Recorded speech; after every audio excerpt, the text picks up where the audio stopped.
क्या इंडिया में forex trading करना लीगल है? आरबीआई ने 88 ऐसे फॉरेक्स ब्रोकर ऐप है जिसको रिस्ट्रिक्ट किया हुआ है, फिर भी लोग इन्हीं ब्रोकर में ट्रेड करते हैं और यूट्यूब पे भर भर के आपको वीडियो मिल जाएंगे इन ब्रोकर के ऊपर। जैसे एक्सनेस फेमस ब्रोकर है, लगभग जितने भी ट्रेडर होंगे एक्सनेस के बारे में जरूर जानते होंगे कि इसके थ्रू बहुत सारे लोग फॉरेक्स ट्रेडिंग करते हैं। बट क्या ये लीगल है? बिल्कुल भी लीगल नहीं है। जो कि आरबीआई ने एक अलर्ट लिस्ट जारी किया था अक्टूबर, ये अपडेट किया और भी पहले जारी किया था, लेकिन यहाँ पे 22 अक्टूबर को 2025-24 में अपडेट किया गया है कि ये जितने भी फॉरेक्स ब्रोकर ऐप है वो फॉरेन एक्सचेंज मैनेजमेंट एक्ट के तहत नहीं आता है, फेमा एक्ट के तहत नहीं आता है। इसके थ्रू आप कोई भी यहाँ पर ट्रांजेक्शन करते हैं तो आपका या तो बैंक अकाउंट फ्रीज कर दिया जाएगा, या तो आपका कोई भी अकाउंट के आपके अकाउंट के साथ कुछ भी होता है, आपके अकाउंट जीरो हो जाते हैं या फिर उड़ जाते हैं, आपके पैसे मतलब यहाँ पे उड़ जाता है, तो कोई भी जिम्मेदार यहाँ पे नहीं रहेगा। तो यहाँ पे आप देख सकते हैं कितने बड़े बड़े ब्रोकर का नाम आपको देखने को मिल रहा होगा, जैसे कि एक्सनेस हो गया, बिनेमो, एक्सपर्ट ऑप्शन, और भी यहाँ पे बहुत, यहाँ पे आप देख सकते हैं टोटल जो है 88 है। तो फॉरेक्स ट्रेडिंग इंडिया में बिल्कुल भी लीगल नहीं है इन ब्रोकर के थ्रू। अब फॉरेक्स ट्रेडिंग आपको करना है तो कैसे कर सकते हैं? आपको सेबी रजिस्टर्ड ब्रोकर के साथ करना पड़ेगा। अब सेबी रजिस्टर्ड ब्रोकर क्या होता है? जैसे कि जोरोधा, एंजल वन, धन, ये सभी सेबी रजिस्टर्ड ब्रोकर हैं जो कि हम सब जानते हैं। अब इन सेबी रजिस्टर्ड ब्रोकर में आप फॉरेक्स ट्रेडिंग कर सकते हो, 100% लीगल है। यहाँ पे आपको यूएसडी आईएनआर मिलता है, वीबीपी आईएनआर मिलता है, कुछ 4 पेयर या फिर 5 पेयर है, ठीक है, जिसपे आप जो है ट्रेडिंग कर सकते हैं। यूरो आईएनआर है, तो ये कुछ 4-5 पेयर है जिसमें आपको आईएनआर में टोटली आपको ट्रेडिंग करने का ऑप्शन मिलता है। बट सेबी रजिस्टर्ड ब्रोकर में प्रॉब्लम ये है कि यहाँ पे वॉल्यूम उतने नहीं होते हैं, मतलब लिक्विडिटी ही अवेलेबल नहीं होता है। अब लिक्विडिटी का खेल क्या है? लिक्विडिटी मतलब कि 1 बायर इक्वल टू 1 सेलर, मतलब जब भी आपको बाय करना है तो आपको सेलर लगेंगे और सेल करना है तो आपको बायर लगेंगे। मार्केट इसी पे चलता है, लिक्विडिटी के ऊपर ही चलता है। इतना बेसिक तो आपको पता ही होगा अगर आप ट्रेडिंग करते हैं तो लिक्विडिटी ही प्रॉपर नहीं होता है, मतलब सेबी रजिस्टर्ड फॉरेक्स ब्रोकर में, सेबी रजिस्टर्ड ब्रोकर में फॉरेक्स ट्रेडिंग करने के लिए। तो फॉरेक्स ट्रेडिंग करने के लिए आपको इंडिया में कोई भी ऑप्शन बचता नहीं है, क्योंकि आप जो है इंडियन के जो ब्रोकर हैं, सेबी रजिस्टर्ड ब्रोकर है, उसमें ज़्यादा वॉल्यूम मिलता नहीं है। और जो फॉरेक्स के ब्रोकर हैं, वो जो मेन ब्रोकर है, जो फेमस ब्रोकर है, उनको इंडिया में जो सेबी आरबीआई है वो यहाँ पे बैन करके रखा हुआ है, जो कि आप यहाँ पे देख सकते हैं रिस्ट्रिक्ट कर दिया गया है। लेकिन फिर भी लोग क्यों कर रहे हैं? क्या आपको करना चाहिए? तो आपको बिल्कुल भी नहीं करना चाहिए, इसीलिए मैं वीडियो बना रहा हूँ कि बहुत सारे लोग लालच में आके क्या करते हैं कि इन सभी ब्रोकर, इनमें से कोई भी एक ब्रोकर में, फेमस ब्रोकर तो यहाँ पे एक्सनेस है, उसमें अकाउंट ओपन कर लेते हैं। ऑप्शंस तो सारे इसमें भी अवेलेबल है कि आपको हर तरह के डिपॉजिट मिलते हैं, यूपीआई मिलता है, ऑनलाइन बैंक मिलता है, और भी पता नहीं यूएसडीटी वगैरह मिलता है, ठीक है। तो लोग क्या बोलते हैं कि यूएसडीटी के थ्रू अगर आप पैसे को यहाँ पर डिपॉजिट करते हैं या फिर विड्रॉल लेते हैं तो आपके बैंक अकाउंट जो है फ्रीज वगैरह नहीं होंगे। बट ये भी 100% सच नहीं है, क्योंकि आप यूएसडीटी कहाँ से लाओगे? किसी आदमी से लाओगे, किसी पर्सन से लाओगे। हाँ, यहाँ पे एक वर्ड आता है P2P ट्रांजेक्शन, बहुत ज़्यादा ये चर्चे में रहता है कि P2P transaction is safe. But मैं आपको बताता हूँ कि P2P ट्रांजेक्शन भी सेफ नहीं है। P2P मतलब पर्सन टू पर्सन, मतलब कोई एक आदमी यहाँ पे है, एक आदमी यहाँ पे है, आपने एक्सनेस में अकाउंट ओपन करा लिया और आपको ये बताया गया कि आप यूएसडीटी में यहाँ पे डिपॉजिट करो, आप सेफ रहोगे। तो आपको यूएसडीटी चाहिए, तो अब यूएसडीटी के लिए आपने रिसर्च किया कि हाँ यहाँ पे इस बंदे के पास यूएसडीटी हमको मिल जाएगा, इनसे कांटेक्ट किया, आप इंडियन रुपये लेके बैठे हो यूएसडीटी बाय करने के लिए। आपको जितना भी यूएसडीटी चाहिए वो आपने इनको कहा, बोला ठीक है अवेलेबल है, इनको पैसे देने के लिए रेडी हो गए, ये आपको यूएसडीटी देने के लिए रेडी हो गया।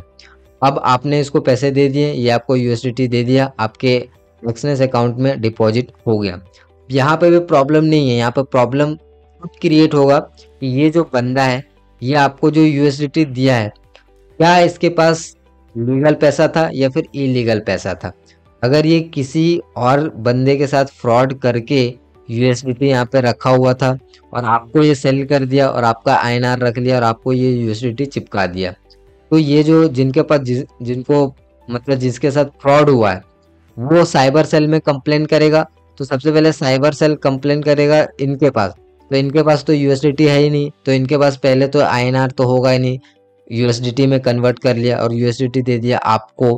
अब जैसे आपको मिल गया तो फिर डायरेक्टली कंप्लेन आपके ऊपर चला जाएगा और इस तरीके से आपका बैंक अकाउंट फ्रीज हो जाएगा। फिर आप किसी को पैसे भेजे रहेंगे तो उसका भी बैंक अकाउंट फ्रीज हो जाएगा। आप जितने लोगों का पैसा भेजे रहेंगे, जितने लोगों के पास, उन सभी का बैंक अकाउंट फ्रीज कर दिया जाएगा। और जब तक जो पैसा है वो खत्म नहीं हो जाता तब तक अकाउंट फ्रीज होते रहेगा। जहाँ पे पैसा एंड हो जाएगा वहां से बैंक अकाउंट फ्रीज होना बंद हो जाएगा। तो इस तरीके से पूरा जो है ब्लॉक चेन के ऊपर चलता है। तो अगर आप इस तरीके से करते हैं तिगड़म बाजी लगा के, तो बिल्कुल भी सेफ नहीं है। और लालच में आके ज्यादातर लोग इस तरह का एक्टिविटी करते हैं। आपको इंडियन मार्केट करना चाहिए क्योंकि इंडियन मार्केट में भी काफी ज्यादा अपॉर्चुनिटी है ट्रेड करने का, पैसा कमाने का। अगर आप इंडियन मार्केट में ही ट्रेड करके पैसे नहीं कमा पा रहे हो तो फॉरेक्स ट्रेडिंग में, मतलब फॉरेक्स ट्रेडिंग में आपको क्या लगता है कि वहाँ पे इजी है? लोग आपको ऐसा दिखाते हैं कि मैं आपको हेल्प करूंगा, मैं आपको ट्रेड दूंगा, ठीक है, इंडियन मार्केट में ये रिस्ट्रिक्शंस है, ये वो, ठीक है, ऐसे लोग झांसे देते हैं फॉरेक्स ट्रेडिंग में मैं आपको बताऊंगा आप पैसे कमाओगे। तो ये इस तरीके से बिल्कुल भी नहीं होता है। फॉरेक्स ट्रेडिंग और भी टफ है। मैं यहाँ पे जो ट्रेडिंग है ना, ट्रेडिंग ही पूरा का पूरा टफ है। ट्रेडिंग बहुत ही टफ बिजनेस है और इसको भी एक बिजनेस की तरह ही देखना होता है। तो लोग लालच में आके अलग अलग जगह जाते हैं और अकाउंट ओपन करते हैं। बाद में उनको लगता है कि हाँ ठीक है, यहाँ पे भी ट्राई कर लेता हूँ, यहाँ पे भी देख लेता हूँ, और फिर उनका बैंक अकाउंट वगैरह फ्रीज होता है और वो रोते रहते हैं। तो ऐसा आपको कुछ भी गलती नहीं करना। तो मैं इस वीडियो से जो मेरे एटलीस्ट जो मुझे देखते हैं उनको मैं एक चीज़ यहाँ पे जरूर बताना चाहूँगा कि आपको कुछ भी इस तरीके का एक्टिविटी नहीं करना है। ठीक है, जो चीज़ें लीगल है, जो चीज़ें सही है, हमेशा वही आपको फॉलो करना है। लालच में आके, किसी के बहकावे में आके कि हाँ वो तो कर रहा है मैं भी करूंगा, अगर वो फंस गया तो वो बच के निकल जाएगा, लेकिन आप फंस गए तो आप बच के नहीं निकल पाओगे। तो हमेशा अपने रिसोर्सेस पे आपको ध्यान देना चाहिए कि आप कितने कैपेबल हो। तो आई होप कि आपको समझ में आ गया होगा। आंसर ये है कि इंडिया में फॉरेक्स ट्रेडिंग लीगल है या फिर नहीं। तो इंडिया में फॉरेक्स ट्रेडिंग लीगल तो है, लेकिन सेबी रजिस्टर्ड ब्रोकर के थ्रू ही लीगल है। अगर आप कोई भी फॉरेक्स ब्रोकर है जो कि मैंने आपको लिस्ट बताया, इनमें से कोई भी जो लिस्ट में से किसी ब्रोकर में आपका अकाउंट ओपन करके इसके थ्रू करते हैं तो आपके अकाउंट के साथ कुछ भी होता है तो आरबीआई जिम्मेदार नहीं है, कोई भी गवर्नमेंट बॉडी जिम्मेदार नहीं है। और कुछ भी अगर ट्रांजैक्शन वगैरह में इलीगल या फिर कोई भी कंप्लेन वगैरह होता है तो आपका डायरेक्टली बैंक अकाउंट फ्रीज किया जाता है। ठीक है, तो ये सब जो भी काम होते हैं यहाँ पे वो P2P के थ्रू लोग ज्यादातर करते हैं।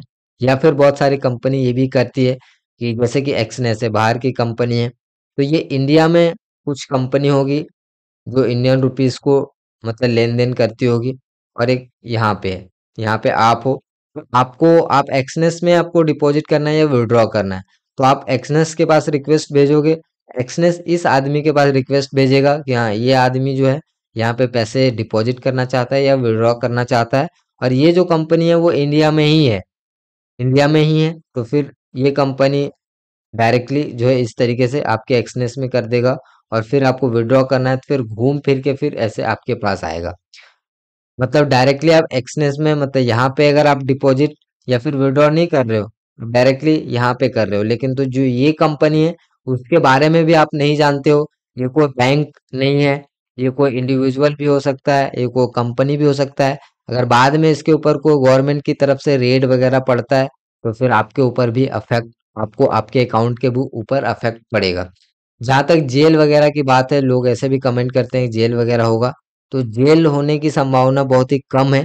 लेकिन डायरेक्टली यहाँ पे बैंक अकाउंट फ्रीज तो हो ही जाता है, लेकिन जेल जेल तो आप नहीं जाओगे क्योंकि डायरेक्टली आपके ऊपर कोई भी यहाँ पे केस जब तक नहीं बनता है तो आप जेल नहीं जाओगे, क्योंकि आप कहीं से भी कुछ भी यूएसडीटी वगैरह P2P ट्रांजेक्शन करते हैं तो जो पहले वाला आदमी है पहले वो जाएगा जेल।